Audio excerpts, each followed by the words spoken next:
My name is James Magara. I'm a dentist here in Kampala, Jubilee Dental. I qualified as a dentist in 1988. I was part of the first class of dentists from Magara University, the very first class of dentists trained locally in Uganda.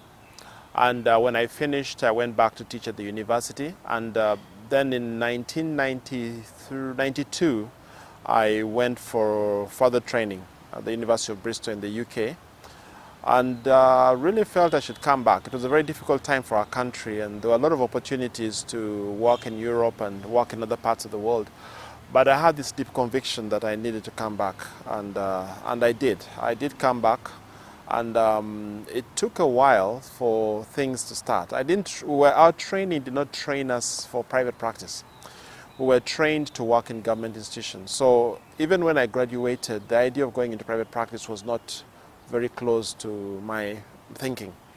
But in those days, I was working at the university. The pay was very, very little. And so I decided to start something small on the side. When I was free, I would go and work in the clinic. It was really not meant to be any kind of big business enterprise. So it was just something to supplement what I was doing at the university. So I would work a few days a week, and in this country we are not allowed to advertise. So we could not advertise, and it had to be by word of mouth. But very slowly, 94, 2nd of May 94, that's when we started.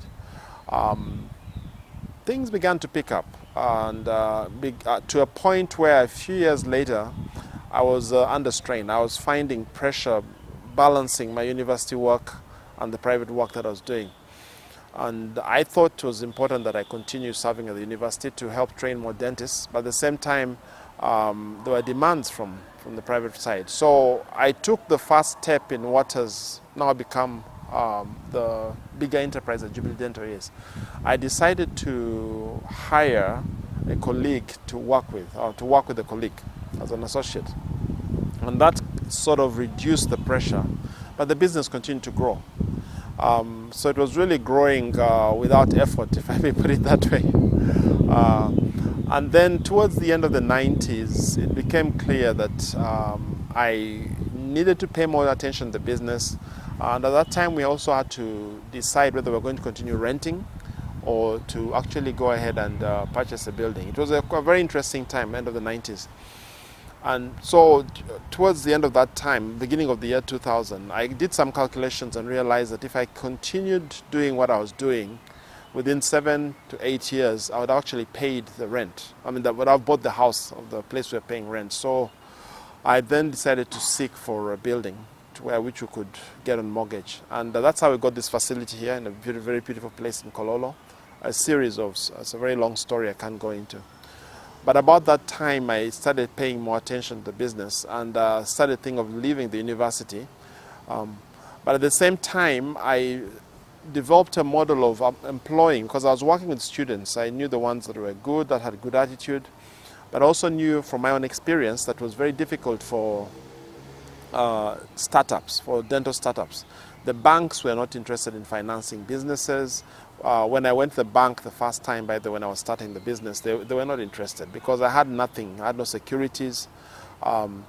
So I knew that many of the students who were coming out were facing those challenges. So I invited them. I invited some of them to join me. And slowly, working with 2, 3, 4, right now, Jubilee Dental Clinic has a total of 13 dentists working. And what we offered then was an environment which would give them an ability to practice more modern dentistry without having to bother or to worry about all the costs that come with it, with startups. And then what has happened over the time is that some of them have moved on and set up their own practices. Others have stayed to work for quite a number of years. This model, by the way, has been taken up by other groups now. So that's what we do now, and as the work grew, we also then realized, well, we can actually offer this on more than one location.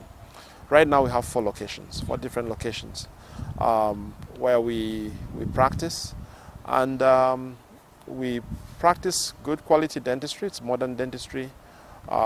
with prices that, dentistry is expensive, but the prices that we charge are still within the range of a good range of our population. The other thing that we do once, at least a few times a year, we go out and offer dental care to people who would have no access at all. So that has been our story. Right now we employ about 50 people altogether, actually more than 50 people altogether. So apart from providing the professional service, we also provide opportunity for employment and spend time mentoring our employees, not just at work, but we have special meetings where we talk about life skills. I'm a Christian, so we also do have times when you have Bible studies and stuff like that.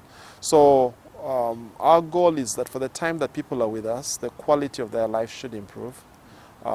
They should live, not everyone is with us on the whole long haul, but for the time they are posted with us, we should be able to add value to their lives so that they don't live at the same kind of spiritual stature that they came in, but they can move on to do whatever else that they are called to do. So that's my story.